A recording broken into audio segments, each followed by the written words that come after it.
Hey everyone, welcome to another episode of the Endless Library. I'm your eternal host, the goddamn BatSam, and here with me is the still demoted Intern Kyber. Great. Great. And Great. then great. And we have Ivy with us too. Hey guys. On our janky ass Skype rig with our shitty garage sale mic. Hopefully it comes out okay. Someday we'll be like real podcasters and not have a garage sale mic. I don't know. I mean, I heard that Todd Rundgren got his start just making some crappy music in his apartment. And then look at that, he became like superstar. And Liv Tyler first thought that he was, that she first thought that was her father. I don't know if you guys know Todd Rundgren. I know Todd Rundgren. Who doesn't know Todd Rundgren? I do not. Yeah, I was gonna say, there's a lot of people at, Disney that I talked to had no idea who Todd Rundgren was. And I brought this up all the time because the parade was bang on the drum all day. I don't want to wait. I just want to bang on the drum all day. Yeah. That's Todd Rundgren. That one guy. Yeah. Gotcha. And he did bang on his drum all day. He had the one song about banging on his drum all day. Yeah, he also had a bunch of other ones. My godfather actually named his first son Todd because of Todd Rundgren. That was his favorite artist. Yeah. And my dad's favorite album is Todd Rundgren's Something Anything, which is a double album that he recorded in his apartment. Did all the mixing, recording, all that stuff. Well, the first record was. Second one he actually did in a studio with his with some studio musicians. But it was all with music he wrote himself. So he's a really talented guy, really cool. Liv Tyler, like I said, first thought that that was her dad. And then she met Steven Tyler and asked her mom, like, "Is that my real dad?" I don't know what it was. But whatever. And then, she came clean. She said, "Yeah, Steven Tyler's your real dad. Although Todd Rundgren is also really cool." It was actually a three-way. Oh, that would have been interesting. Oh, yeah. So much rock. That would also be a neat genetic trick. Well, I mean, I get Steve Tyler has to be the actual father because they look a lot alike, which is weird because I'm really into Liv Tyler, but then I look at Steven Tyler and I'm not into that. But when I see them together, they look a lot alike, and then I just have no idea how to feel. He is the real father. There's no way he's not the real father. Yeah, no way. He is, but she, for some reason, her mom, who was like a groupie for a bunch of different bands, she didn't want. I think it was because around the time Liv was born, Steven Tyler had gotten nose deep into, the coke and a bunch of other crazy stuff. He was like very, very into drugs back then, and I'm pretty sure her mom was like, let's stay away from that bad influence. Let's focus on Todd Rundgren right now. And then Steven Tyler got clean, and then her mom was like, you know what, it's time. And then they shot Armageddon, and then they made me cry. So yeah, there's that too. And then they also did the music video Crazy, which starred Liv Tyler as a stripper. That's was some shit right there. 16 at the time. Oh, I didn't know that. I knew she was. Oh, no. I knew that was his seriously? daughter. When she was. Oh God. Yeah. Oh God. They didn't show. I'm surprised that they would allow that. I mean, They didn't show anything. Like she took off her shirt. Yeah, but how do you have a whole movie where the star is a stripper and they never show anything? It's a music video. Oh, a music video. Sorry. Yeah. No, Yeah. it's But still. and I it was mean, it was Aerosmith with and his 16-year-old daughter decided to be a stripper in the music video. Or maybe someone else decided that. I don't know. It was... So, at some point along the line, both Steven Tyler and Liv Tyler agreed that this should be a thing. Exactly. So that's sort of reminds me of the infamous Vanity Fair shoot between Miley Cyrus and Billy Ray Cyrus. I have not seen that because Miley Cyrus is just not on my radar. Oh, that's where she became where she was topless or something? Yeah, I mean, like, it was sort of like she wasn't actually wearing clothes, but they had, like, cloths kind of draped over her in sort of suggestive ways while she's posing with her dad. That is a little creepy, but, no. And she was underage at the time, too, like 15 or 16. Oh, yeah. So apart from questionable music videos, what have you guys been watching lately? You can go first. I feel like I've been talking over everyone this whole time, so you can go first. Well, I just finally finished up Dexter. And yeah, wow, I had not known that apparently Dexter's an infamously bad series finale. No, because my wife watched that because she loves Dexter. Got me to watch Dexter. I'm only like 2 seasons in, just because other shit kind of keeps happening that I'm watching instead. And then she hated the ending. Hated the ending. Still to this day, Yeah, you cannot bring I up mean, Dexter like, without fans her. of the show just raged over that so much, and yeah, I could definitely see why. Honestly, by the time we got to the end of the show, I thought it went about a season too long, and so I wasn't as invested in the characters anymore because it had just gone on a little too long, so I couldn't really get that angry over it, because by the end I just didn't care as much anymore. You were already so disengaged that you weren't invested anymore. Yeah, exactly. Which Right. is probably the best case scenario for me, because otherwise I would have been really upset, and it's not worth getting upset over a TV show. It's really not. So what you're saying is when I finally finish, or just sit around to finish Dexter, don't watch the last season, just stop it at that end, and then just assume that was where the ending point is? Just stop it at the end of the second to last season? The end of the 7th season is a pretty heavy cliffhanger. You could end it there, but it would be a very kind of dark and horrible ending. Oh, so I have to go all the way to the shitty ending. Yeah, well, it's up to you, really. Okay.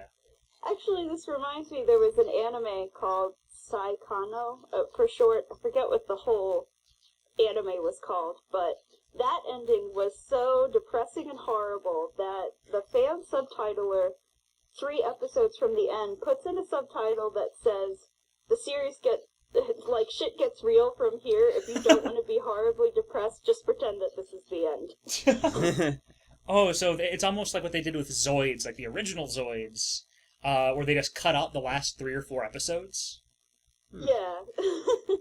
No, because like they kind of left it at a point where it looks like they did the thing where it looks like you killed the last boss, but it's questionable, and that's where they ended it. And so then they replayed the entire series at least once, maybe twice, before Cartoon Network's like, oh yeah, we found some episodes. They were under the couch. Here's the real ending. Wow. And then, other than Dexter, well, I feel kind of the void now that's left after slogging through a really long show. You know, you have that feeling of, oh, I devoted so many hours of my life to this, and now it's over. Now it's what do I done. do now? I have a backup series in case that happens. Star Trek The Next Generation. I've been going through that, and I really enjoy it, but it can get a little bit slow. Yeah, I definitely enjoyed watching through it again. I did that like a year or 2 ago, and it's a fun way to go, because I mean, I watched The Next Generation as a kid when it was syndicated, Right. and all the episodes were out of order, and so I got a lot of new material by watching it all in order on Netflix, you know. Right. Right. And Q is also just awesome. Q's always the best part. Yeah. Yes, So- definitely. But as far as depressing season finales go, or not depressing, season finales we didn't like go. I hated the series finale of Wilfred. Absolutely hated it, and to the point where I just kind of tuned out the last episode. I think it was either the last episode or the last 2 episodes, and just had it end on this sort of sad but uplifting episode. And I was like, that's actually good. I want it to end there. Sure, it has a couple of loose ends open, but I would be fine with just having those left a mystery. I don't want to say anything in case you guys haven't seen I've seen like 2 episodes of Wilfred, which it's weird to see what Elijah Wood shows up in. Yeah. Because he did Lord of the Rings, which I would, as a kid, you'd think like that's the career maker. You are Frodo in Lord of the fucking Rings. You can write your check anywhere. And then he just, obviously that's not the case, because I'm an adult now and I know better. But then he shows up in weird places, like he did Wilfred, he did a couple of indie movies, and then he showed up on Red vs. Blue of all places. Well, and then there was also Sin City, where... Oh yeah, that's right, he was in Sin City. This is a rule you cannot break. You can't have a big-name actor who has 0 lines. Now, personally, I thought that was not a rule, and I love everything that critics hated about Sin City. I'm still reading the Sin City comic book because I have a very complicated relationship with Frank Miller that we will absolutely have to cover at some point on the show. Yeah, I lent you the Give Me Liberty. So, are you familiar with Frank Miller's stuff, Ivy? He's the one that has this, like, really crazy macho art style, right? Yeah, well, that's... him and Rob Liefeld. Him and Rob... I had a friend who'd never heard of Rob Liefeld. Yeah? Oh, Rob Liefeld, yeah. Yeah, and I just had this moment of, oh god, I envy you. Because she was talking about how much she loved Image Comics, and I made a comment about how, yeah, they've gotten so much better since they were formed, because in the 90s, Image is the archetypical everything wrong with 90s comics. And, recently, they've done some amazing things. They've done Saga, they've done Invincible, Walking Dead, Sex Criminals, just non-stop, all these really cool creative things, as opposed to the 90s. And she's like, oh, I didn't know about Image in the 90s. I wasn't reading comic books then. I thought, oh... Yeah, oh, no, Image didn't start until Robert Kirkman joined. Everything before then didn't exist. Kirkman! The man who did Battle Pope. Battle Pope! I gotta read that sometime. Didn't I lend you Battle Pope? I don't think you did. Wait. Battle Pope? Battle Pope, and it's exactly what it sounds like, but more magical. Yes, so Satan takes over Earth. And, demons are coming out of every orifice, taking over stuff, making big evil corporations bigger and eviler. And so God sends his hero to save Earth. His hero is basically like Superman, and it's like Archangel Michael. Archangel Michael, yeah. Yeah, but Michael gets captured, so God designates a human as the new superhero to rescue Michael and save humanity. He designates this one man as the Battle Pope. No, you got it wrong. Oh. There was one guy who was already the Pope. Oh. Except he loved his drinking, his cigars, and his crazy sex. Oh, right, yeah. I think one of the very first shots or illustrations we see of the Pope is just him getting laid while wearing the Pope hat, because that's how you're supposed to do it. And then God gives the Pope superpowers by making him just 7 feet tall and super buff, and giving him all of these holy armaments. And then God appoints Jesus as his sidekick. Although they just call him JC, right? JC, which he's got one of the best gimmicks because he's kind of like that really naive, kind of gullible stupid. But in a way you can't help but it's an endearing way. But if you watch, his shirts will change from panel to panel. My favorite is "What Would I Do?" Or at one point he's got a Speedo that just says "Come get a peace sign." Wow. I've got the whole series. I lent it to one friend and she lost the volume and it kills me on the inside. Oh no. It's only 4 volumes, so you can blow through it pretty quickly. But yes, Battle Pope is amazing. Yeah, though if Pope Francis were Battle Pope, I could totally get behind. I feel like he's too laid back to be a Battle Pope, though. Yeah, that's true, but, I mean, he's so awesome, he would make it work. He might make it work. Like, Benedict, I'm sure, would just have no problem going medieval on some shit. I mean, he would be like an evil battle pope. He would, and it would be Battle of the Pope. Battle of the Battle Popes. Yeah. I would read Battle of the Battle Popes. There is actually, believe it or not, a manga called Buddha and Jesus, where... Or it might not be How would I have that, any but trouble believing that? Sorry, what? How would I have any trouble believing that? But yeah, it's Buddha and Jesus are roommates in Japan, just having a great time. Is this a manga or a comic? Yeah, it's a manga. Ah, okay. Huh.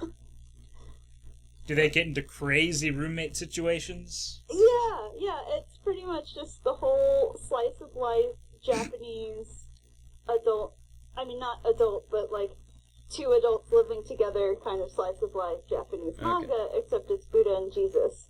There is actually oh, sorry, go ahead. And, I mean, they make a lot of jokes, like, I forget which one it is, but one of them is, like, upset that he's not recognized on the street as often as the other one.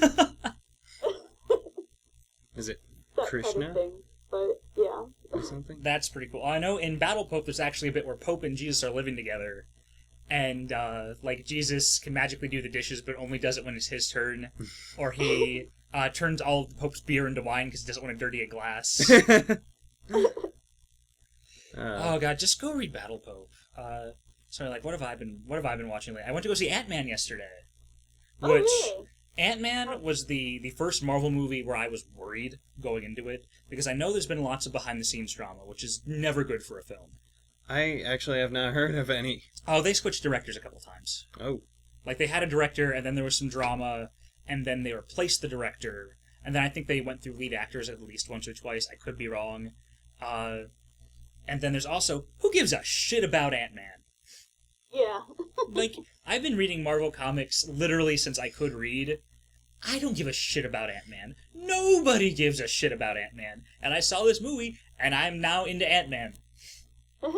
Granted. Yeah, I saw the trailer for it, and, I mean, seriously, I thought, Marvel, Ant-Man, That's what? right. And Well, then I saw the trailer for it, and I was like, oh, that actually looks pretty awesome. right, because I'm just like, okay, Marvel, I bought the talking raccoon, who was the best part of his movie.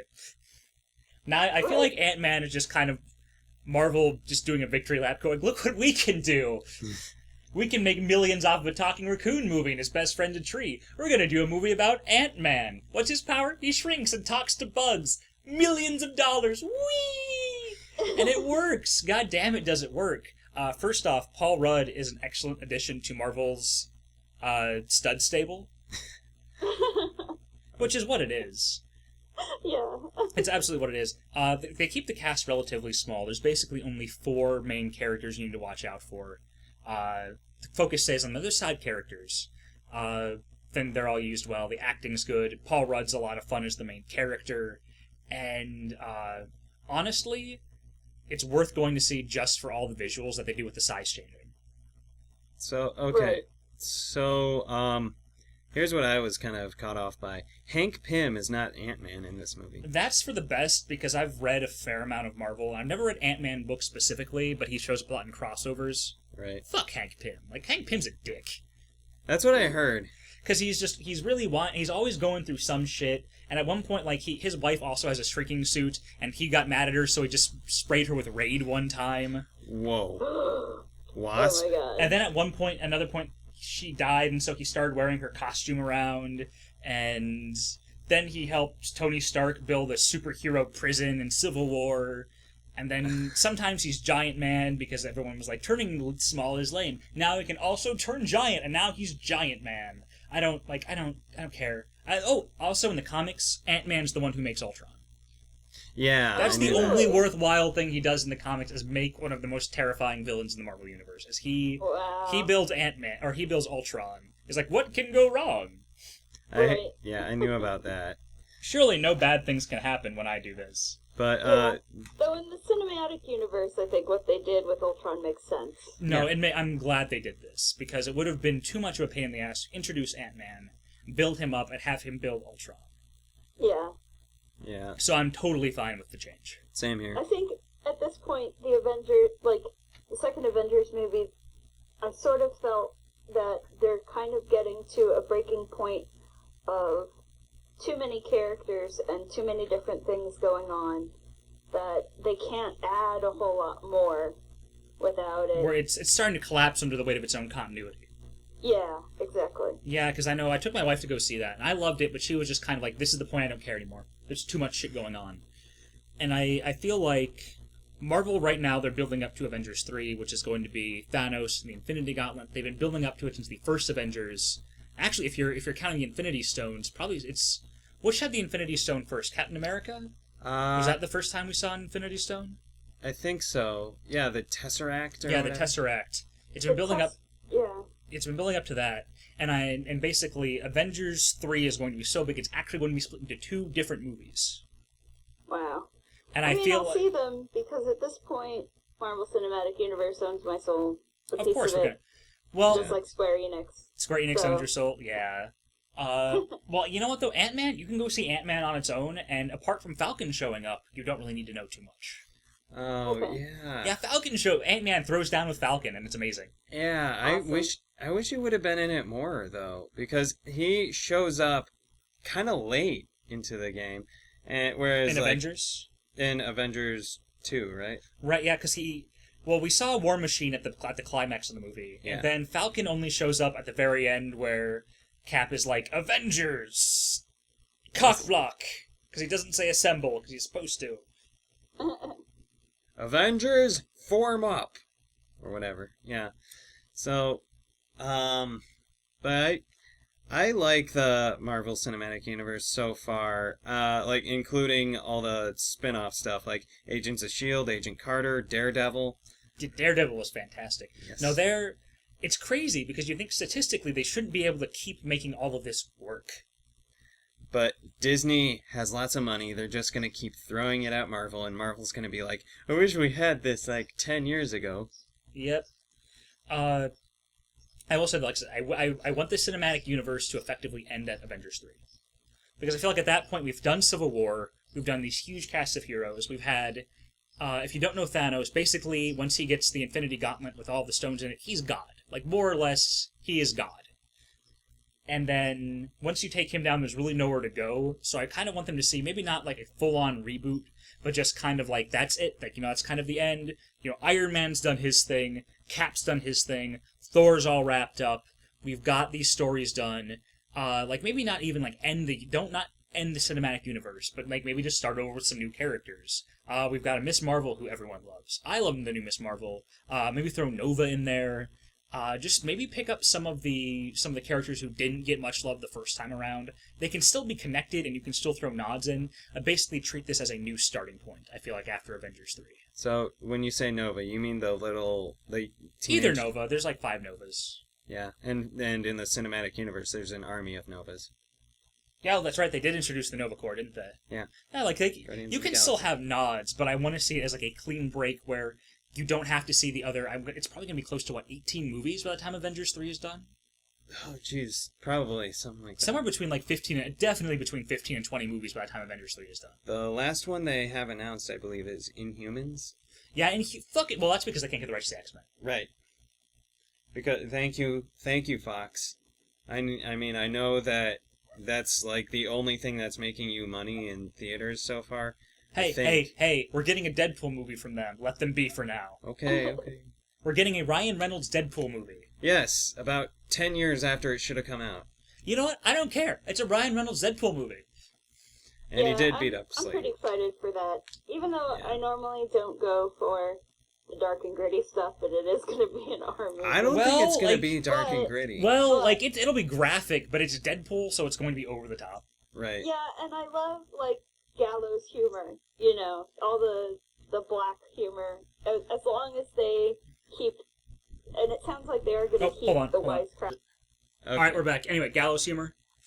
Yeah, I love gallows humor, black humor, and as long as... And it sounds like they are going to keep the wisecracking and strong humorous element to it, and as long as they stick to that, then that's going to make the gritty part of it okay for me. Yeah, sorry about that. I had to. My hard drives got here. I had to buy new external terabyte hard drives, or 3 terabytes each. Sweet. And Wow. so yes, so Ravage and Laserbeak will be put to very good use very soon. Nice. Wait, Ravage and Laserbeak? I name all my Transformers? externals hard drives after the cassettes from Transformers. Gotcha. Like the 2 drives that are hooked up to my computer now are Rumble and Frenzy.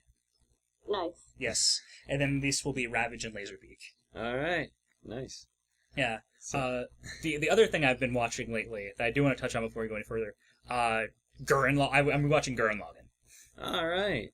Because I just felt like I needed some Gurren Lagann in my life. Uh-huh. Yeah. I guess I should pick that up. Then once I finish up Ninja Slayer, I'll go over to that, give it a try. It's an awesome show. You know what? I'll be the first to say it's a dumb show. Well, I mean, it doesn't take itself seriously though, so it's allowed to be dumb. It's fun, and you know what? I'm watching this, and like after all of the things I've been learning about, like toxic masculinity, feminism, all this other shit. Like Gurren Lagann is the perfect answer for modern manliness. Because if you watch the show, being manly is basically like the key point of the show. It's this one dude who is he's jacked, but he's not huge. He's kind of lean, and he's the leader of the group, and he's not very bright, but he's very inspirational, and he's very passionate about everything he does. And then he's got a guy who's basically his, he's his friend, but basically his little brother.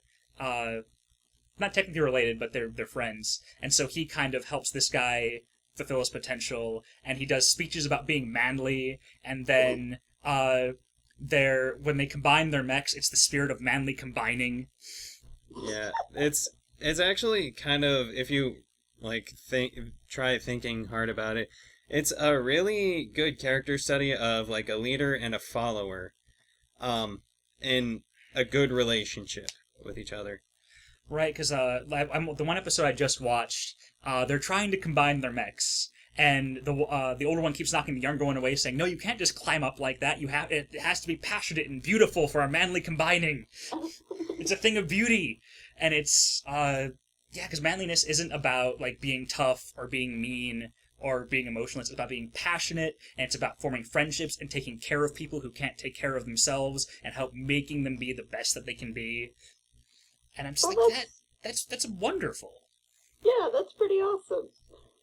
I will say that if you do watch it, be sure to watch it subbed. Oh, well, I always do anyway, because I get so much more out of it since I know Japanese pretty well. Right, well, there's, the only thing you really lose with the dub, which isn't bad, best part about it is you have Stephen Blue playing their flamboyantly gay mechanic. Yes. Who is actually one of the better parts of the show, because they even, at first, the joke is kind of everyone's kind of creeped out because, he's kind of flirty. But by the end of the show, he's really well developed, and he's almost this maternal character towards everyone else because he's a little bit older. And, he's this genius mechanic, and by the end he's building spaceships, and he's, the moral support for everybody when the lawyer can't, or when the leader can't seem to do it. And he's just a wonderful character. And he's played by Stephen Bloom in the dub. And I think, are we getting static on your end? Yeah. Okay, there we go, you fixed it. Okay. And but with the subs though, they're able to go over the top in a way only the Japanese voice actors can really seem to do it. Oh, yeah. Well, though, if you wanted to get me to watch this show, you just said the magical words. Flamboyantly gay character. I'm sold. He is a minor character. But yeah, he was my favorite part of the show, and I watched the dub. Once again, the dub is not bad. It's not terrible. I feel like so much of the show is basically the whole theme of the show is going over the top and breaking your limits and doing things you couldn't do. And American voice actors tend to be a little bit more reserved than the Japanese voice actors, and a lot of times that's a strength for me.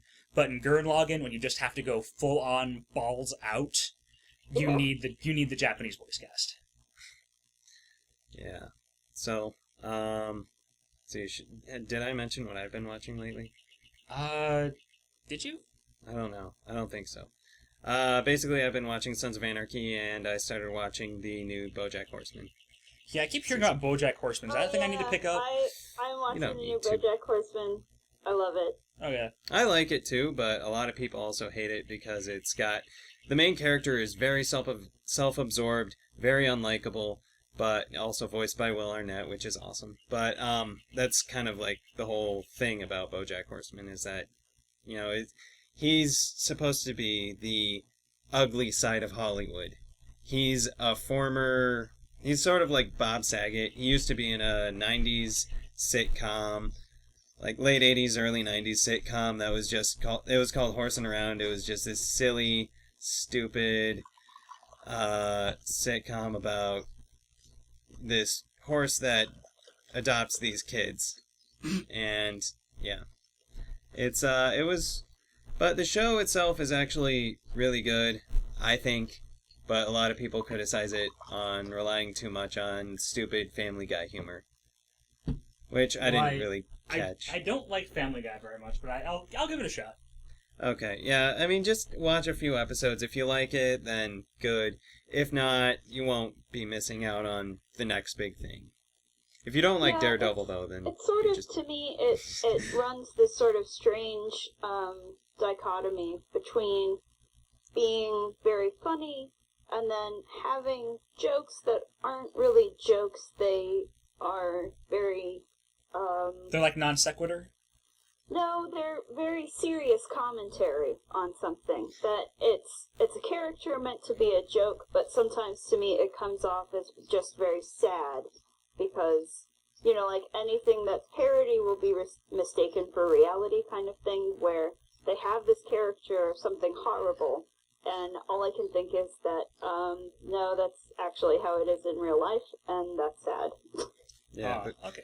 I think I know what you're talking about. I still really do love the show, partially for that, because I think it's got a lot of good things to say, even though it's just this, comedy cartoon, but I think it has a lot of good commentary in it. Yeah, are you talking about BoJack's parents with that? Sorry, what? Were you talking about BoJack's parents?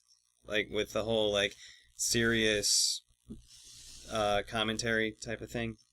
Yeah, there's that, and then I can't think of specific examples right now. Though, well, okay, there's the whole thing with Hippopotamus, and I don't know if you've gotten that far. Oh, yet. yeah, his friend who was a scriptwriter for, like, the main series creator, head writer for Horsin' Around. That one?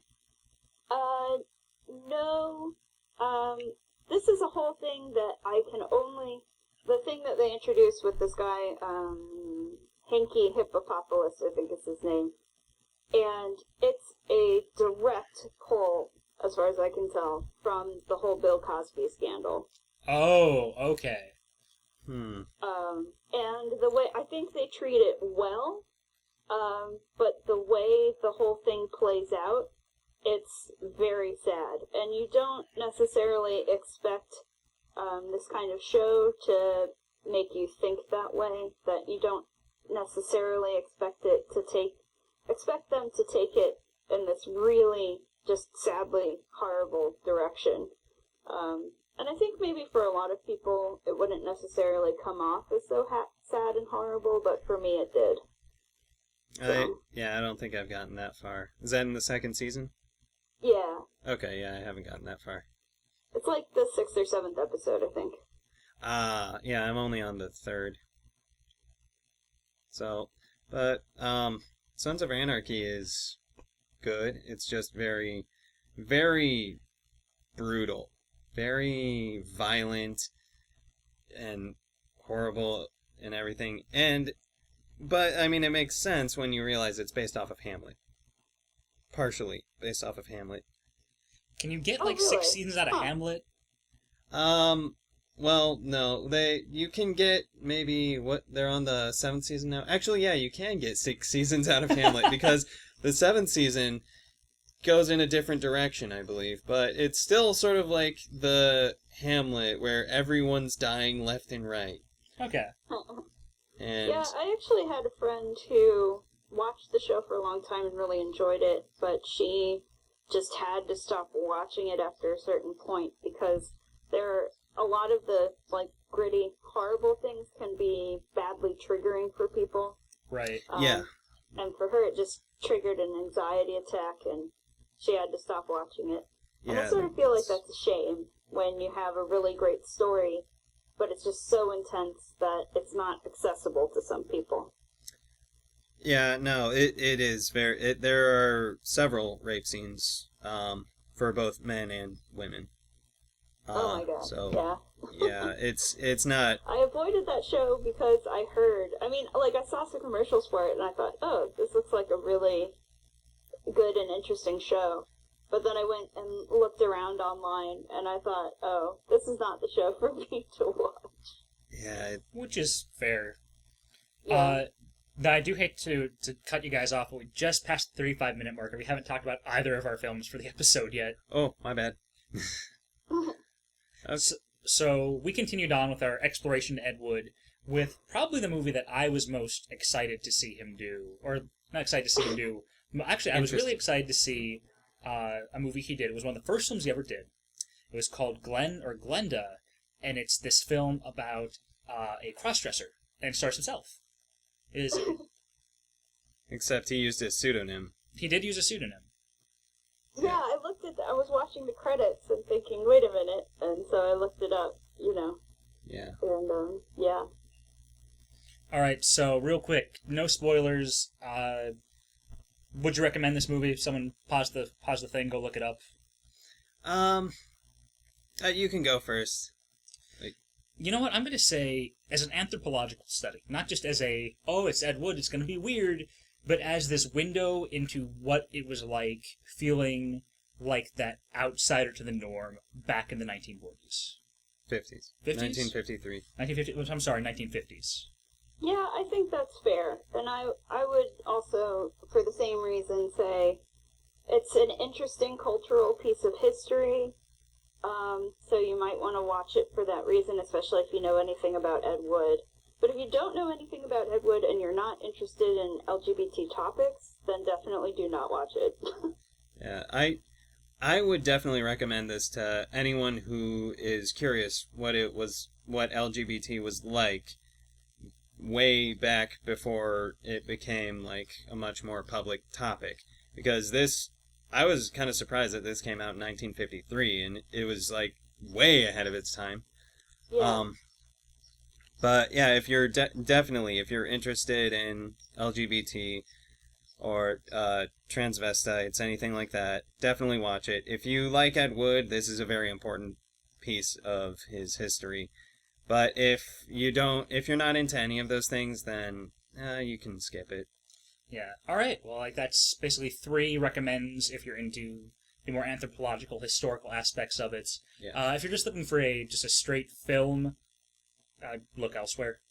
Yeah, this one can drag on. Well, it doesn't quite drag on, I didn't think. But yeah, it dragged a little bit, but the ending, like, they introduced a completely new story about 10 minutes before it was supposed to end. Yeah. 10 or 15 minutes. For With me, Alan. As far as enjoyment, I guess, it wasn't so enjoyable to me simply because, like, other Ed Wood movies are so hilariously bad that I just laughed through the whole thing. But this tackles a topic that's so serious that even it's so ham-fisted and poorly done the way Ed Wood does, it's not really funny to me because the topic they're discussing is so serious. See, to me though, he may not have handled it particularly well. Like he's not a competent writer, director, filmmaker in general. But what trumps that is his complete sincerity. I felt like, because it was very much a plea of, we just, sometimes some dude just wants to put on a dress, and that's okay, and we don't deserve the marginalization that we've been put through. We don't deserve to be arrested. We don't deserve to be, socially exiled. This is just a thing we do. Why is this such a big deal? Stop treating us so poorly. Yeah, that's true. Like the opening panel or whatever that said, like, all the people that are in here actually are like this, judgy not. I thought that I kind of like was surprised to see that. I was thinking, wow, this is actually going to be a very open plea to, stop marginalizing these people. Whereas I thought it was just going to be Ed Wood making this movie, and then, as it turns out, he's actually like this. I didn't realize he would actually be telling people, don't judge us, this is a real thing. But in the 1950s, people probably judged it very poorly. Yeah. I can't really... I will say that, I'm glad that he did that, and I'm glad that that's the direction this takes, because, it's an important thing. But I felt that because of the way it was done, the dichotomy is so bizarre between, you have some actual storytelling going on, you have some of this other just crazy, doesn't fit in a category, and then you have another section that sort of comes off as one of those 1950s PSA about, those PSAs where it's like, Duck and cover. Yeah, Tommy is going to school. Yeah. Tommy is now smoking a cigarette. Tommy dies the next day because he smoked a cigarette. All right, let's get real. No one was anti-smoking in the 50s. Oh, this was still back when every man, woman, and child in the country was basically required to light up. It was just a given. This was the period in time where Edward R. Murrow would light up and just smoke while giving the nightly news. That's true. Okay, maybe smoking marijuana. There we go. Marijuana. Reefer madness. Reefer madness. Oh boy. But yeah, I think that's the tone that some of this takes. And it seems bizarre to me to have this tone next to some of this very strange storytelling that they're doing. Well, let's even just stay on the tone for a minute. They doubled down with the weird shit because he got Bela Lugosi to narrate it. Right. He had two narrators. Let's get that out of the way. Because first there was Bela Lugosi introducing the film, and then within the film, there's a psychologist who's telling the stories of there's a transsexual and a transvestite. And then so we have a narrator and then another narrator. But all of Bela Lugosi's scenes are punctuated with things like stock footage of lightning. Yeah. Yeah, and he's like this, supposed to be a godlike puppet master, where he's talking about, I think, fate, and how something's controlling people, that they don't really have free will, or the things about pull the strings and that was the best line the of the movie. scene at the gun, the actors must play their parts, or something like that. It very much felt like it was just kind of an afterthought that was tacked on. Which, watching the Ed Wood biopic, it seems like it was. It seems like they had an idea for a movie, and then they gave it to Wood, and Wood's like, "Well, I'm friends with Bela Lugosi. Let's put him in there." Right. Yeah. It's Bela Lugosi. He needs some lightning, and he needs to be able to do magic. That's just how he works. Alright. So, yeah, that's, I felt that was sort of shoehorned in as well. But I felt that nightmare scene was good in some parts and very, very just campy, cheesy everything in other parts. Especially, and then Satan shows up. Right, that's right, Satan. The literal devil just kind of shows up at one point. Yeah, I had no idea. What in the world is going on? I don't understand. It had to have that Ed Wood touch. Yeah. He's Ed Wood. He can't do something without it not having some sort of weird sci-fi kick to it. Yeah. Oh, and the other thing is that, the stock footage that they choose to cut in for some of the things, at the beginning of the movie, they have traffic scenes of cars going into the city and it's daylight. And then at the end of the movie, they have cars coming out of the city at nighttime because that signals the end. Huh. I didn't catch that. You didn't catch that? No. I know one of the weirdest effects to me is when Bela Lugosi's doing his narrating, and then the he's talking about the transgender person, and like he holds up his hand to the transgender person, or to the when he's as a man, and then they just jump cut to him not being there, and then he raises his other hand, and then we do another jump cut, and now there's a woman. That's how special effects work. Don't you know anything about movie magic? Don't you know anything about suspension of disbelief? God, we are just doing so many shitty Johnny Depp impressions of shitty Ed Wood impressions. Yeah. Like, we are bad impression inception at this point. It's good that we started off with the Ed Wood movie biopic for this Ed Wood series. Now, go ahead. No, like, I'm debating whether or not we should do Plan 9. Maybe I'd be up eventually. for that. I mean, it should be pretty funny. It is pretty funny, but like I covered it in my very first podcast ever when I did it with El Goro over on Talk Without Rhythm. And the thing is, like, there's nothing much you can say about Plan 9 that you can't say about Bride of the Monster. I see. Bride of the Monster, I don't think you could really see some of the stuff that shouldn't have been seen, like a boom mic's shadow. Or, what is clearly just a flat green screen, I guess. Not even a green screen, it was a curtain. It was just very clearly just a black drape. Yeah. I'm trying to remember, what was it? Sorry, The what? Plan 9? Oh, I'm thinking of Bride of the Monster, where, yeah, I guess, are you saying that there were more mistakes in Plan 9 or Bride of the Monster? More mistakes in Plan 9. You know what? If we'll see how it goes. Yeah. It seems bad to leave off his, like, basically, I guess you'd call his hallmark work in a retrospective. Yeah, his magnum opus. I've got it. I paid for that movie. It's been in the public domain forever, and I paid for that movie. I didn't just pay for it. I paid to not watch the movie, because I took it out of the library, lost it, found it again a year later after I'd already paid for the movie. So I paid $10 to not watch Plan 9 for a year. Wow. Anyway, getting back to Glen or Glenda, one of the big things that jumped out for me at this was I'm going to air quotes pretty hard here, science? Okay, yes.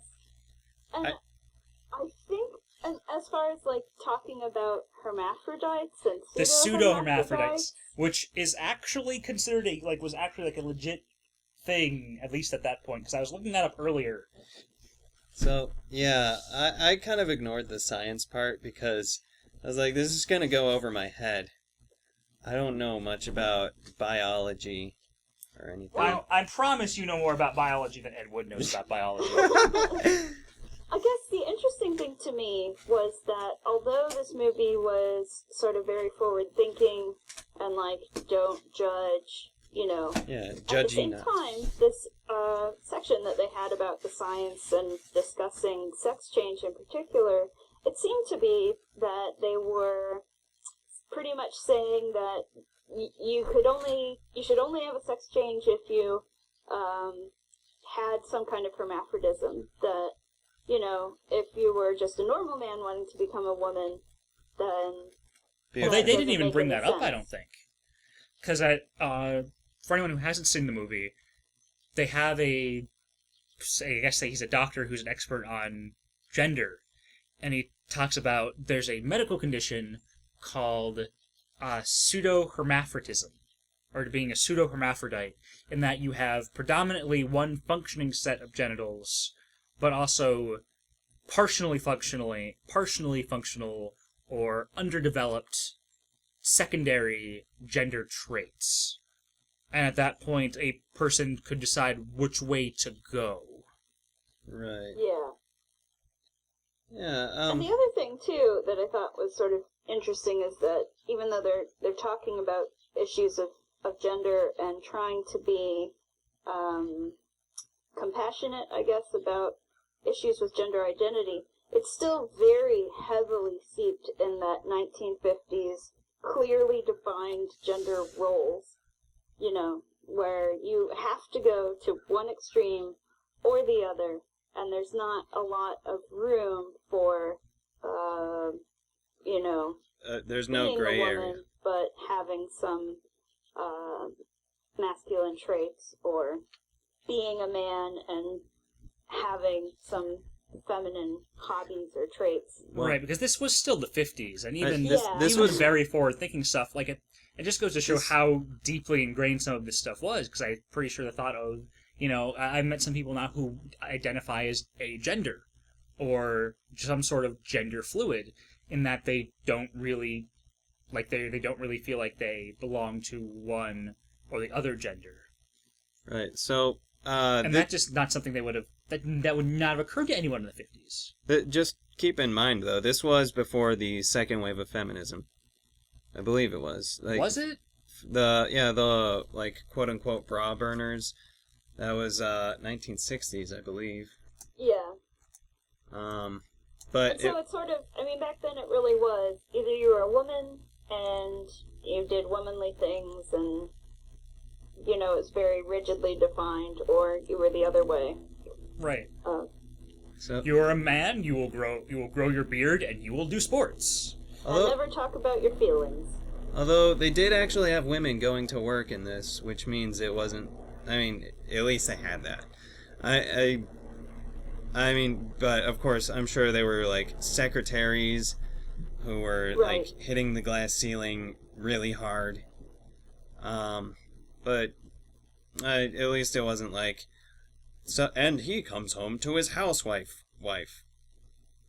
She's a housewife. She cleans, she cooks, she does all that, and she could never have a job because she's a woman. No, it was Right. so it was more progressive than like bottom of the barrel, but still, yeah, it was. Was it before second wave? It was before, because you were right. Second wave feminism was the 60s. I was like 80% sure you were right, but anytime I want to cite something, I always want to double check it, because I don't want to get facts wrong on the show. Yeah. So yeah, that was the, like I said, quote unquote bra burners. Although none of them actually burned any bras. It's just Right. the media inventing stuff. Oh, media, you have no idea how to handle most things. So yeah, like there was suffragettes for the first wave, and then the bra burners for the second wave, and the third wave is I believe riot girls. I want to Except say, it's still going on. So. like, I've been learning more and more about feminism, but I'm still learning the more, like I've been reading articles about it, because I've been reading a lot more, like, feminist literature, more women writers. I've been trying to get that perspective a little bit more, because I very much try to branch out of my comfort zone. I see. I'm always terrified that I'm going to wind up, I'm in my comfort zone, I'm going to stay there, I'm never going to get anything out of it. So I make a concerted effort to read things that are from different perspectives from my own, which I read a lot of that, but I haven't done a lot of the research for, like, the more rigidly defined stuff. Okay. Like, this is second wave, this is third wave. Yeah. Most of what I read has been modern, so I guess third wave feminism. Yeah, if it's after like the 70s, I guess it's probably third wave. Yeah. I just kind of subscribe to the idea of just don't treat women like shit. Yeah, treat everyone the same. They can dress how they want to dress, and they can shave what they want to shave, and they can go do jobs, and don't be a dick about it. If you do treat women like shit, also treat men like shit. Just live your life as a sadist. Yeah, you know what, though? I'm at a point where I realize female objectification isn't really going anywhere anytime soon, so the least we can do is just start objectifying the men more. Just to be fair. I mean, it's happening, though. I mean, we have the Marvel stud stable. We got Magic Mike, which is just, I don't know, 2 hours of Channing Tatum's abs. I think that's the whole thing. That's Channing Tatum's pre-film biography, by the way. He started off as a male stripper. Oh, that's a shocker. Lies. So Wasn't Channing Tatum in Side Effects? I've not heard of that film. Oh, it's pretty good. You should watch it. So It's a thriller.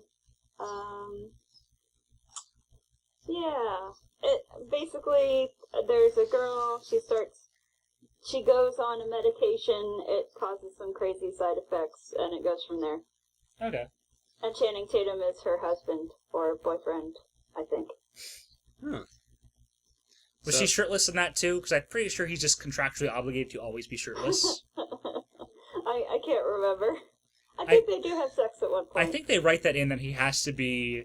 He at least has to have 50% of his body exposed for at least 60% of a film. Right. I think that's in writing somewhere. And then too, as far as objectification of men, there's actually like a growing section of the manga market in the U.S. that's into yaoi, so that's also objectification of men. Oh, yaoi. I don't feel comfortable reading porn in comics, manga. I don't know. It's because I'm afraid someone's gonna walk in and be like, "Hey, what you read?" Oh. Like, I had friends in high school who were all super big into yaoi, and there was one in particular who would actually lay yaoi traps for me. Oh. Or, like, we'd be eating lunch, and I'd be, like, like... Wait, he or she? She, I'm sorry, she. Like, I'd be digging into my sandwich, and she'd be like, "Oh, hey, I've got this book. You should look at it." And, like, I'm just kind of pick it up, and it's open, and then there's just, like, two dudes sucking each other off. Or the most devious one was she knew which route I would take to classes, because we'd run into each other between classes sometimes. So she knew I was going to come around a corner, waited behind the corner with a very graphic scene held at my eye level. So as soon as I turned the corner, I literally ran head-on into some hardcore butt-banging. Oh my god. That's horrible. So, wow. That's, So, go ahead. speaking of gay media, should we get into... Yeah, have we covered about everything we want to say about Glen or Glenda? Yeah, I honestly thought this was not actually a bad movie, which is unusual for Ed Wood. This was actually this was pretty good. For me, this was a very technically incompetent, but very sincere film. And I feel like that sincerity wins out in the end. Yeah. Any last thoughts, Ivy?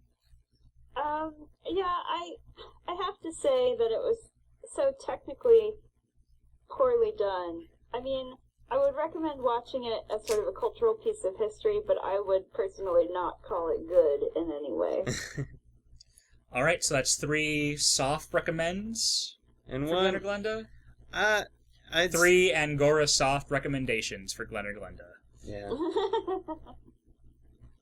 So, now you guys want to talk about, blue is the warmest color? Right, because we wanted to pair something else with Glen or Glenda, because as much as we love Ed Wood, he doesn't have enough substance to his films to really fill a full episode with it. Yeah, so I did not watch Blue is the Warmest Color. Instead, I'm gonna talk about another movie called Parting Glances, but you guys can go on with... Alright, I would first like to say, I'm sorry I picked this film. Well, because I saw it had come to Netflix. And I read the graphic novel. The graphic novel is one of the best I've ever read. Unqualified, one of the best graphic novels I've ever read, Blue is the Warmest Color. And Wow. when I saw it came to Netflix, and I saw it had just profuse amount of accolades from everyone everywhere. And I thought, you know what? This will be enough. We can just call it an LGBT episode, and we can pair it with Glen or Glenda. And I know I've at least read the book, so if nothing else, comparing the two will give us plenty of context. And then I went to watch it, and it's first of all, it's a solid 3 hours. Yeah. Oh man, it is far too long. It is far too long. We'll get to that because we have plenty to say about that. But second is that it's all subtitled, which is not generally a deal breaker for me. Except I do most of my film and television watching while I'm editing, because my day job is I'm a photographer. So a lot of times what I'll do is I'll just open my computer, load up my Lightroom, and then I'll just put on some television or a movie, and that's about 80% of the media I consume is something I'm doing while I'm working. Right. And so I couldn't do this while I was editing, so I had to set aside a solid 3 hours to watch the movie, and it was so disappointing. Yeah. Well, I found it to be... because I knew it was a French indie film, and I knew it had all these accolades, I found it to be extremely predictable in the context of, okay, French film, lots of accolades. It means it's going to be very long, with a lot of non-action shots and an ambiguous ending. The French and films, with boring, lots of snooty graphic French sex. films. Every time I think of French films, I think of the Animaniacs episode where they're in a drive-in and they're watching a French movie. And if you listen to the dialogue, it's very heartfelt and deep. They say, Frère Jacques, dormez-vous, dormez-vous. Senalena Tina. Ding ding dong, ding ding dong. With your flawless French accent. Let's back up a little bit. Brief synopsis of the film is that it's about, basically it's a lesbian love story where there's this girl who's kind of discovering her own sexuality. She meets an older woman who's already very out, and it's about the way their relationship develops, how they come to terms with their sexuality, become a couple, and then eventually where the relationship goes. Uh-huh. And that's the entire film. The book is very different, but we'll focus on the film first, and then I'll tell you why the book's better. But no spoilers, skip the film. Read the book, skip the film. Okay, good recommendation for me, since I haven't seen it. If you like French indie films that are critically acclaimed and you like long, boring shots and graphic sex, then go for the movie. Have a good time. Yeah, like, to give you an idea of how disappointed I was in this movie, it's 3 hours, literally about half an hour of the running time is just graphic lesbian sex, and I still can't recommend it. Would you agree that, would you agree about half an hour of its running time is just graphic lesbian sex? I don't know if it's quite that long, but there is a scene, I clocked it out, it is 9 minutes long. 9 minutes of just graphic lesbian sex non-stop. Right, and I was actually watching it with my wife, because she enjoys, the art films too, and she said at a point where she's like, are we just watching porn now? Yes, that's exactly, oh my god. And, yeah, I was prepared for some graphic sex, but wow. Because I was actually out at a shoot, and then I get a text from you, this is so much lesbian sex! Yeah. I was unprepared. Really unprepared for how much, and how graphic. Yeah, this movie leaves nothing to the imagination. I'm pretty sure it was just, I'm pretty sure it was an actual sex scene. Like, well, if the only thing... I read up on this. Okay. And because it's actually sort of sad. I'm glad that they got all the awards they did because they went through hell to make this movie. Apparently, that director was a complete asshole, and their shooting went so long. And so that really long graphic sex scene, they had met each other that day. No. Yeah. No. Or maybe the day before, but they had no time to get to know each other before they had to do this really, really long graphic sex scene. But the thing is that they use simulated genitals. They take a mold of their genitals and then put it on over them so that they're not actually touching the actual Wow. genitals.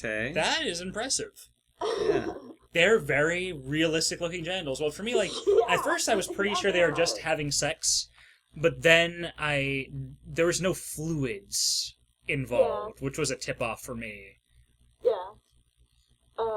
But, yeah, and, there's the scene where they have a fight, and apparently, during the filming of that scene, the poor actress, there's one of them is screaming and hitting the other, and they're she's really hitting her, and the director is hit her harder, and there's a part where in the 15 different takes they did of that scene, when she slams the door, she bangs on the glass, and she actually broke the glass and cut her hand, and they were stitch it up, do it again, Jesus, this sounds like Stanley Kubrick level stuff. Yeah, and the actresses said, no, we would never work with him again. And so I'm glad that they got all these awards and everything, because it seems to me like it would be a true tragedy if they went through all that shit and didn't have anything to show for it. Yes, I will agree. But it's frustrating because the filmmaker clearly knows what he's doing. Like the first, I want to say, 45 minutes of the film are brilliant. Not just in the way the story, or not just, the acting, but if you pay attention to his cinematography, to his use of color and themes, it's very, very well done. I'm not sure if you picked up on it, but the first chunk of the film is very monotone, but then the main character, she's what, I think 17, 18? She's a high schooler, and then she sees this older girl, and this girl has blue hair, and she just feels this immediate gut attraction to her. And then if you watch the next sequences, you start to see more and more blue show up around her. Until there's a point where she goes to a gay bar, a male gay bar, not a lesbian bar, where almost the entire background, it's out of focus, but it's almost all blue. Huh. I actually did not pick up on that, though I did pick up on the choice of the dress she wore in the very last scenes. Right. Well, the color, I believe, represents her acceptance to her sexual identity. Because as you see it build around her, you start to see it more and more in her wardrobe. Like she goes to she's at a rally with some students, and you start to see things like there's blue signs, and she's wearing a blue scarf. Until finally she enters the lesbian bar. After she leaves the gay club, goes to a lesbian bar, and she takes off her jacket, and she's wearing a deep blue shirt. And it's symbolic that she has now internalized the sexual identity, and she's willing to begin exploring it. Okay. And that was all really well done. And then another thing I noticed, too, was that the director used almost no wide shots. Almost everything was super telephoto close-up. Yeah.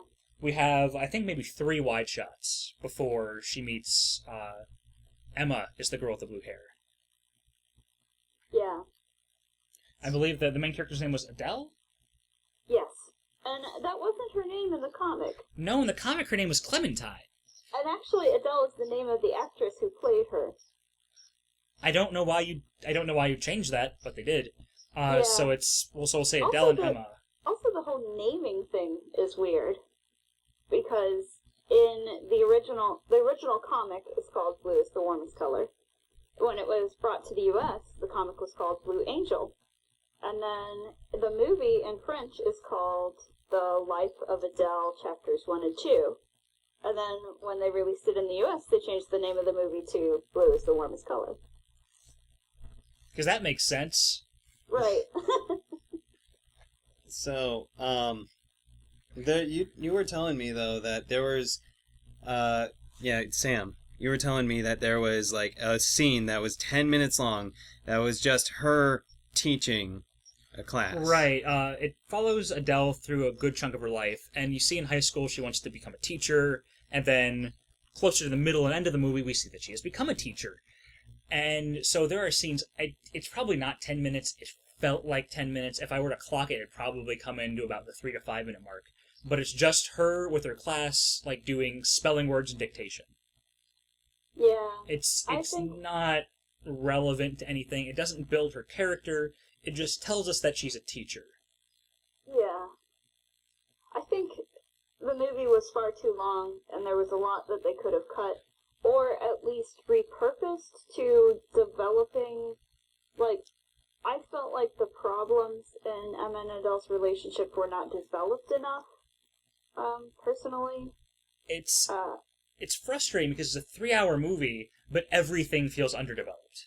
Yeah, it all, I think they were trying to not be obvious about what they were developing, and it's supposed to kind of go under the surface, but to me, it didn't quite get there where you could, it wasn't until the consequences were happening that you understood what all that stuff was leading up to. Now, there was one scene I did enjoy in building up the conflict in the relationship, because they're at a point where they were dating for a while, and they're at a party. I think it was Emma's art show, because Emma's an artist, and she was getting close with another female friend of hers, and Adele sees this, but at the party, they're projecting a black and white film on a screen in the background. They're outside, and in the film, there's a couple having a fight. It's this, this jealous couple having a fight. You don't hear anything, but you can tell what's going on, and it's this nice way to illustrate the conflict that's building within them. And I did enjoy that scene. Unfortunately, right around that scene, there's this other long, drawn-out dialogue between Adele and this other guy who just talks about how, at one point he made a movie in the United States, and she should go to New York someday, and it drags on, and we don't hear anything from that character again until literally the second to last scene of the movie. Well, actually, almost the very last. Yeah, scene of the movie, because, what can you call? Because it's her in a gallery, and then the last shot is her walking out of the gallery. So pretty much the literal end of the movie. And the guy runs out after her, and then goes the wrong way, trying to run after her.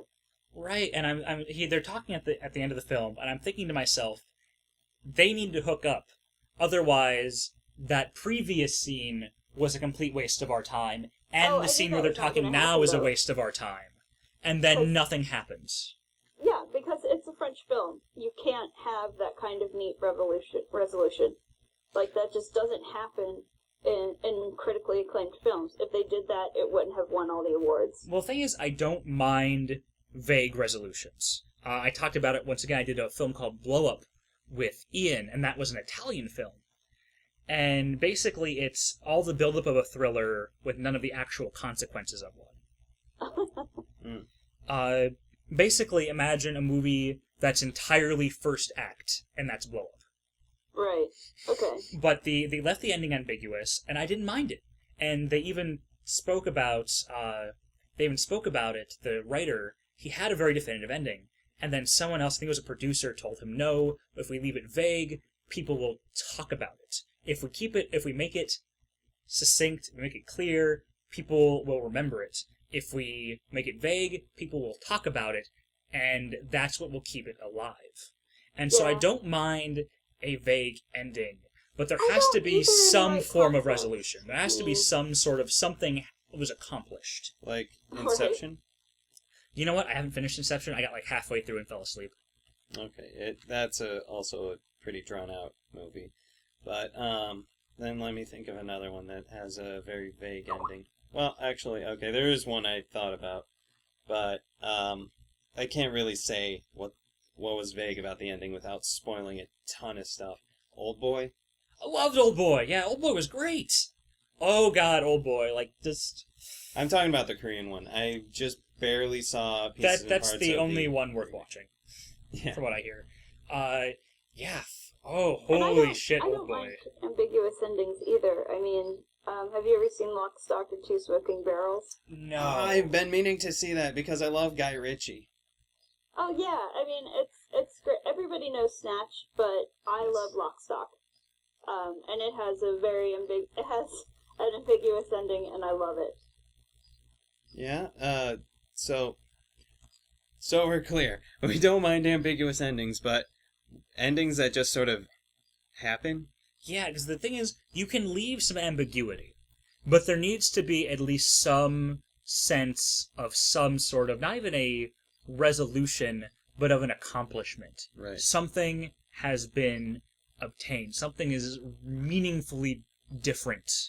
I guess you could make the argument that that final scene, she was really saying goodbye to Emma, and her walking away from the gallery is that I am never returning, never having any contact with her whatsoever again. I'm leaving this entire life behind me.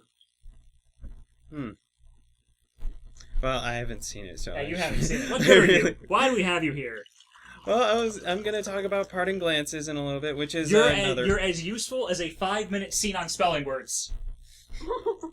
Way to keep it relevant. Yeah, you could have...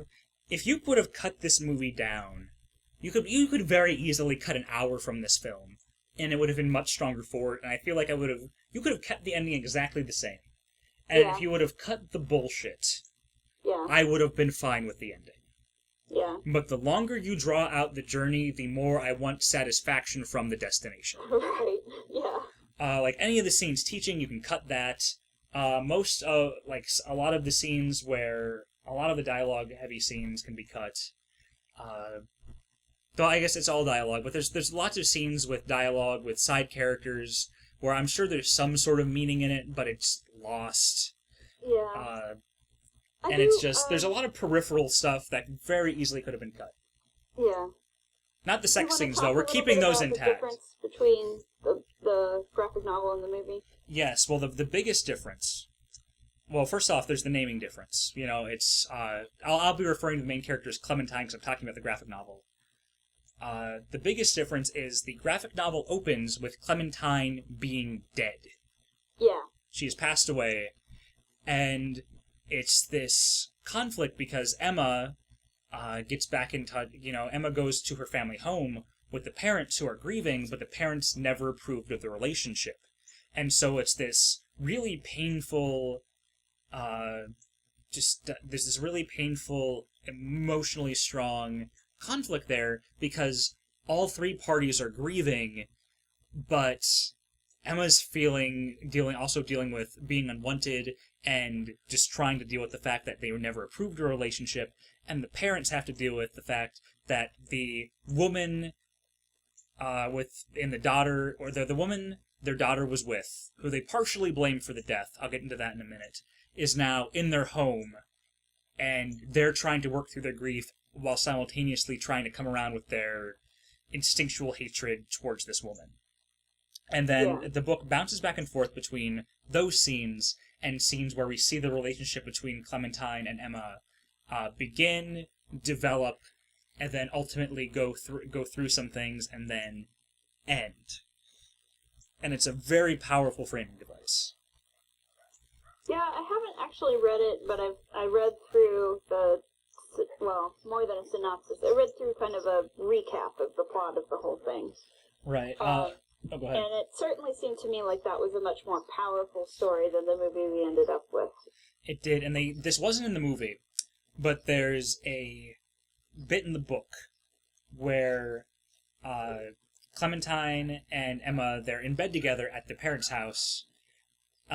Emma, while naked, gets up in the middle of the night to go use the restroom, and the mother sees her naked, and then finally it clicks because they thought they were just friends. They didn't think that they were in love with each other.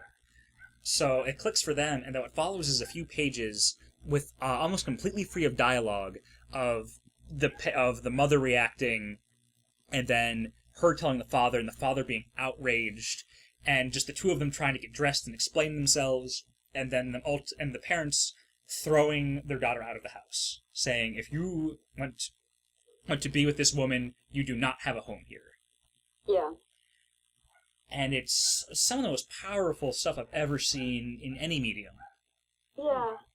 And it's sort of a shame. I mean, they had, in the movie, Adele's friends at school kind of turning their back on her when they think that she might or probably is a lesbian, but I think tackling that problem with family acceptance is a much more powerful topic. Right, well, the bit with her and her friends is also in the book. Yeah. That conflict is absolutely there. But yeah, that was cut. I'm trying to think of what else they removed. Oh, the biggest thing, how Clementine died is she had a heart condition. She had heart palpitations.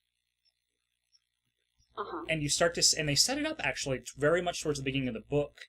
There's a scene, it's if you're not paying attention, you'll miss it, and even I barely caught it until a second reading, was that when Clementine's in the gay bar, when she first wanders in, she sees Emma, and you see just lightning bolts kind of coming from her chest, and she has to grab the bar to steady herself. Which isn't something you're going to devote much thought to. You just think, oh, she's just, heart skipped a beat. But then, later on, Adele and Emma are together, they're both in their 30s, and then Clementine has slept with a man. Uh-huh. She's not even sure why she did it. She just felt, for whatever reason, she felt the need to do it, and Emma is heartbroken and throws her out, and begins just cuts her off completely. And Emma being so stressed, or not Emma, Clementine being so just heartbroken about it too, she starts taking some sort of medication for it. which makes the issue worse. But when they finally do come back together, they're kissing under a pier, and then that's ultimately when her heart gives out. And so, I guess, though it was a drug addiction that Clementine develops, right? They were vague as to whether or not it was a dependent addiction. They were clear that she was taking more to deal with it. But how severe an addiction it may have been, and how functional she may or may not have been, was vague. Okay. Well, I sort of felt like in the movie, at the point where they break up, and Adele is, like, so clearly broken. And I thought, if this were an American film, especially, this would go in some dark direction, like suicide, drug addiction, something, alcohol, anything. But they don't do that at all in the movie. And so then when I read about the graphic novel, I thought, yes, because that makes a lot more sense, as far as building up how emotionally dependent she was and how horribly heartbroken she was after that. That there should have been some kind of consequence for that heartbreak instead of just kind of, oh, she's really sad and things are hard for her, but she gets over it. Right, and then she gets over it, and then she goes to this gallery, and she's like, bitch, I'm over you. I'm a strong and independent woman who don't need no other women. And then she just walks out. Struts off. Just struts off. Yeah. It boggles my mind that they can add so much material to the book and yet remove so much. Yeah. And like I said, it's especially frustrating because you can see in the first, I want to say, like 45 minutes to an hour of the film, that the filmmakers do have some. They have some chops. Like I said, the use of color, the use of shots. Almost every shot of Adele in the beginning is an extreme close-up. Yeah. And we get one of the very few wider shots during her first sexual encounter with Emma. And then from at that point on, many of the close-up shots are the two of them together. And it enforces this, in the beginning, the close-up shots enforce this idea of isolation. And then later on, when we see them sharing more close-up shots, it's this idea that they are alone in something together. Right.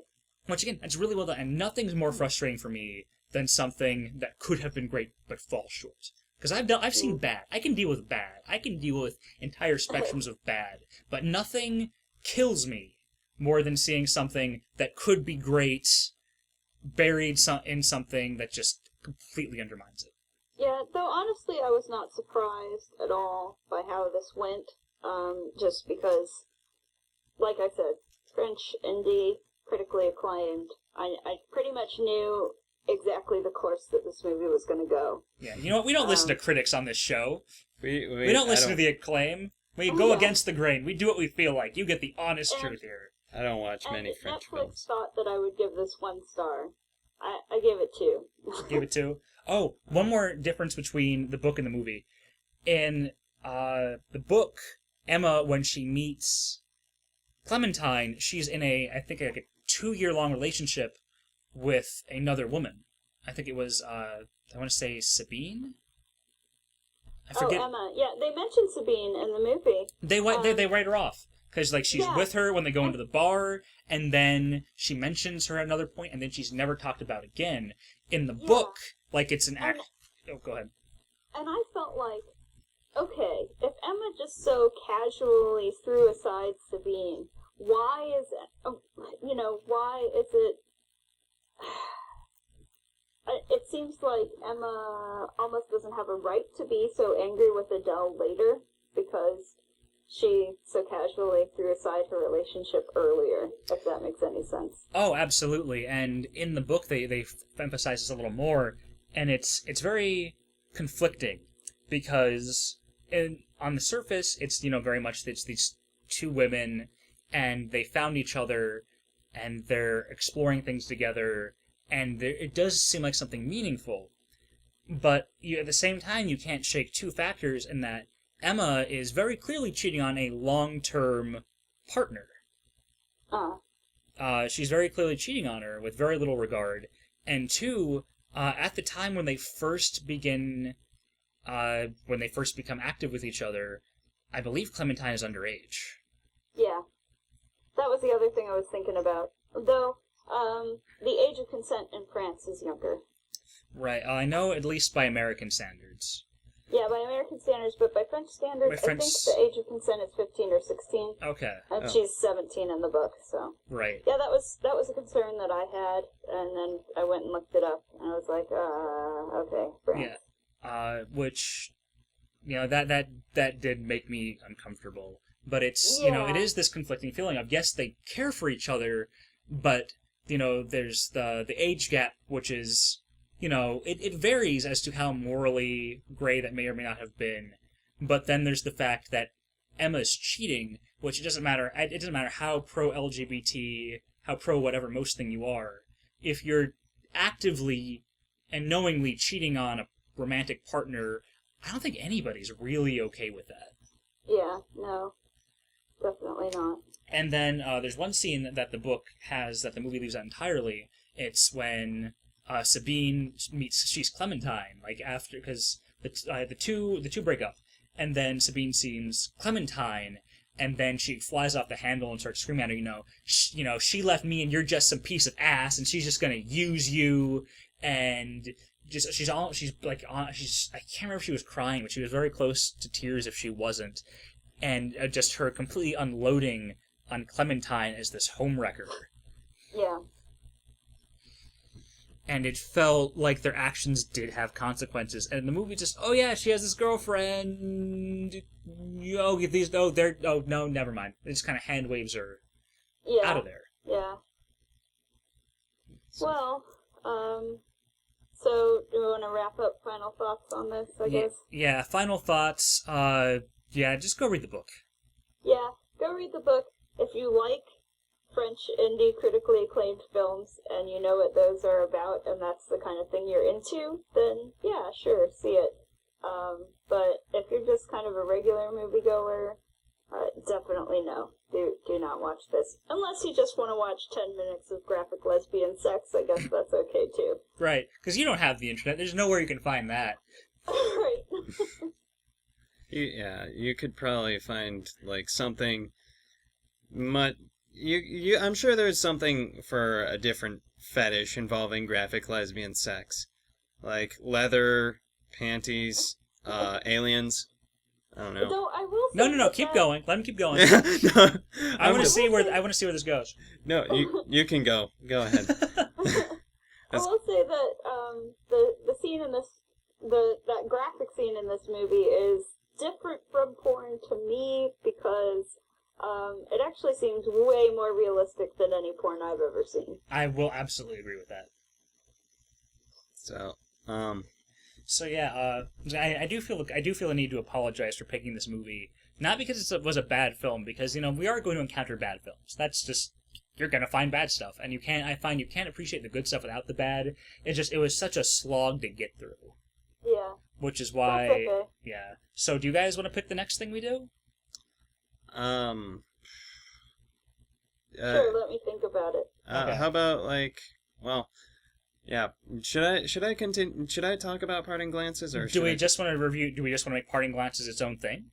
We can do that if you want. Okay. Yeah, I'll do it. I'll read or. Is that up on Netflix? It's not. It is up on YouTube, I believe. If not, I can just send you guys a link to where I find it, because I watched it in its entirety for free, because I don't believe they released it on DVD or whatever. Is it like public domain now? It might be. It was done by gay scriptwriter in the 80s. He ended up dying of AIDS sometime in the early 90s. The thing about it, though, is this was like Steve Buscemi's first movie. So, Steve Buscemi. Oh, yeah, cool. And it's called Parting Glances, so I'm just going to assume that there are gratuitous shots of Steve Buscemi glancing at things close up. Sold! There's a music video, I think, that starts up like that. Yeah, like just... So here's the synopsis. There is a guy, I don't know where they live exactly. I think it's California or something. But there's this guy who's in a relationship with another man. They're very different though. The first guy, the one who the story is about, he is an editor for erotic sci-fi novels. Like you do. And his boyfriend is a businessman or something. He's like if you've ever seen Parks and Recreation, he's kind of like Chris Traeger, except doesn't do the whole health food thing. He's just like always jogging, he's very buff, he's studly as hell, and super polite. There's one point actually they're in a taxi cab, and the main character gets exasperated with his boyfriend, and he tells the cab driver to pull over so he can get out, and the cab driver just like turns around and mutters fags, and yeah, he gets pissed, so he says, hey, fuck, yeah, we're allowed to swear, okay. He said like, hey, fucktard, pull the goddamn car over. And his boyfriend is like, why are you being so rude to him?